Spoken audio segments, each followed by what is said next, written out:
Hello bachcho, let's see this question. So the question is saying bacterial flagellum consists of all of the following part except. So let's talk about the bacterial flagellum. तो बेटा bacteria में जो flagella पाया जाता है, the flagella which is present in bacteria, it helps in locomotion. It helps in locomotion. तो ये एक भी हो सकता है और एक से ज़्यादा भी हो सकता है. This is the flagella. This is known as flagella which help in locomotion of bacteria. Now let's see the structure. So हमें पता है कि एक बैक्टीरिया के पास सेल एनवेलप पाया जाता है and that cell envelope have glycocalyx, cell wall. So this might be the cell wall. ये हमारी सेल वॉल हो गई. फिर plasma membrane. So this is our plasma membrane.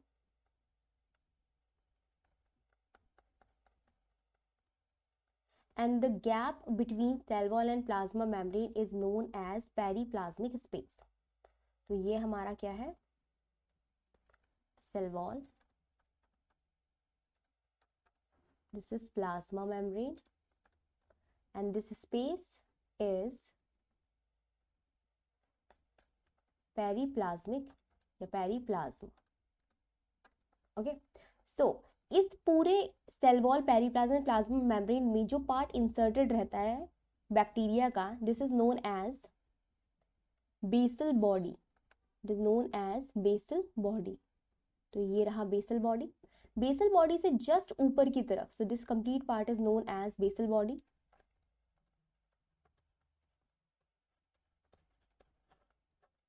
Basal body से जस्ट ऊपर की तरफ जो स्ट्रक्चर पाया जाता है, it is known as hook. This is hook which connect the basal body to the flagella. फिर ऊपर एक filamentous structure present होगा which is known as flagella. So this is the flagella. So this is the filament part. ठीक है, ये filament वाला part है. So this basal body, hook and filament, तीनों को मिलाकर हम लोग क्या कहते हैं? फ्लैजेला कहते हैं. इन तीनों को मिलाकर हम लोग क्या बोलते हैं? फ्लैजेला बोलते हैं. तो देख लेते हैं. Bacterial flagella consist filament. तो yes, filament is the outer most part is known as filament. तो ये बिल्कुल प्रेजेंट है. हुक प्रेजेंट है.